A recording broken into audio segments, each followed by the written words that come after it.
We've really got to stop meeting like this, haven't we? I can't believe it. 24 hours ago, I stood here and updated everyone on the ongoing Fender drama. There was a little bit of a white flag that was being waved by them and a little embrace around a few of the boutique builders and dealers that they were now working with to try and support the innovation.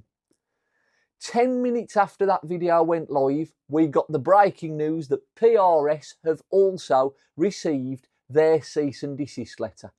You just couldn't make it up at the minute. Hi folks, welcome back to the bench. For those who are still new to joining us, I'm Jamie, your local tech shopkeeper and reactionary connoisseur.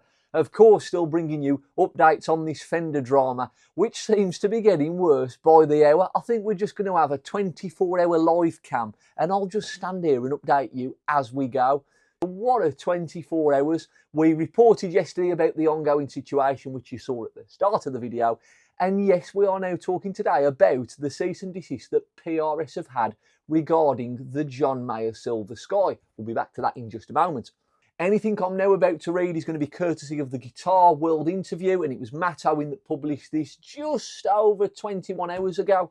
So we're going to try and get you up to speed really quickly. We're going to see what our reaction is to the comments. We're going to see what the word is on the street. And then most importantly, what do you guys think? Because every step of the way so far, it's been about you. You've shared your thoughts and there have been some really, really interesting points of view. Our video yesterday was perhaps some of the most critical comments yet from both sides of the war. But we want to know what you think. So let's just dive straight on in. So up until yesterday, LSL Instruments were the first to go public with their receipt of the cease and desist letters. Until then, there's been no further news and much speculation, as we covered in yesterday's video. But it has just been confirmed via the Wall Street Journal. I've never read it, so I'm sure it's very good, that PRS has indeed received their letter from Fender. And this is the quote from them. PRS guitars, a company endorsed by the likes of John Mayer and Carlos Santana, confirmed that it is among the companies that received a letter. The company said it disagrees with Fender's assessment and declined to comment. Now, it's been talked about among many musicians over the years that John Mayer is the catalyst that may have started this debate a little bit earlier down the line. For those of you that don't know, John Mayer is a much better player than me, much better singer, better looking, great guitarist, everything I'm not. But I still had one of his guitars. This is the John Mayer Fender Signature. It's absolutely gorgeous. I sound nothing like him, but it inspired me to pick it up and have a go because of what he's given this industry.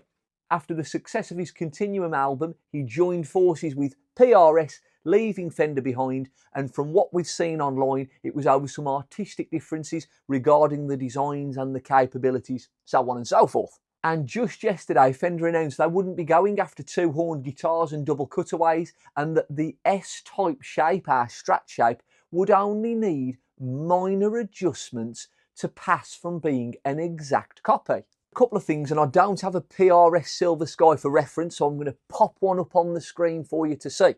And this guitar itself has more refined contours and different proportions, longer horn and a scoop on the cutaway, so it is visibly different. So we could now really only be talking about the pick guard and its positional aspects, which were covered yesterday in our video about those slight modifications. But with those other details being there, is it like a Strat? Now, with PRS being one of the biggest companies to have received this letter, it's certainly ramped up a gear. And is this Silver Sky going to be considered a direct S-style copy? Well, in Fender's eyes, the answer is yes. What do you think?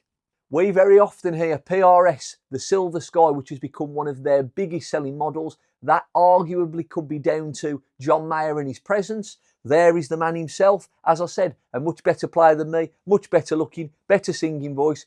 But what he's done for the guitar community, love or hate the man, you can't argue. He's sold guitars, and with him leaving Fender and moving to PRS over that discrepancy, is it a case of sour grapes? The SE variants are sort of in direct competition with some of the Player series on Fender's behalf, and obviously the US-made versions are competing with the American Performer series and everything else that Fender is offering. And in a statement that was made to Guitar World before it went public, and I quote, "We are aware and investigating No further comment at this time.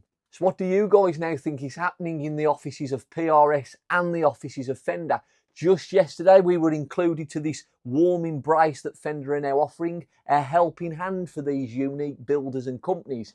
Can we really see that happening with PRS, or is this just the start of what's about to become? Because with these being a high profile business, things have certainly ramped up in no time at all. So, round one was the European court ruling.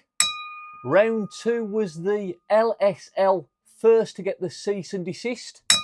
And round three has been PRS. So who do we think could be the next company, guys? It's going to be interesting to see the development of this over the next few days.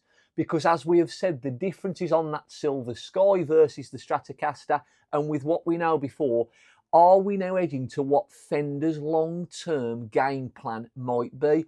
There's been a tremendous amount of speculation online, and we have seen dozens of comments on what the end game might be. Some are saying that the Strat body that is public domain in the US, they want to take back to US court, and that can only happen with a European victory. We haven't discussed Fender's previous court case rulings in this country, the UK. They were in for the price fixing of this country, and if you haven't read about that, that is something we'll be covering at a later date. And Fender did have to pay a substantial amount of money on the idea of keeping the items at a fixed price. That ruling went against them, and again, perhaps they've just got a sour taste in their mouth and they're taking it now out on our guitar community. Who knows? It's only speculation. But as always, you are the ones that know best, so what do you think? So as always, we're going to keep you posted with any updates, and the way these are going, this is going to be a daily occurrence. So I'd like to thank everyone for all of their encouragement, support, thoughts and opinions so far. It's been absolutely wonderful speaking with everyone. Some we've agreed with, some we've disagreed with, and that is exactly what these videos should be about. It's what do you guys think? Now, are we team PRS on this one, or are we team Fender on this one? We'd love to hear from you, so do let us know below. As always, thank you very much for joining us. I'm Jamie, your local tech shopkeeper and reactionary connoisseur. I'd like to thank you for your time watching this today. Do let us know your thoughts and feelings, and who knows when we'll see you next. But judging by the current response, it's not going to be long before we see you again. Happy playing, whether that be a Strat or any other S-type shape you might own. Bye folks, see you soon, bye bye.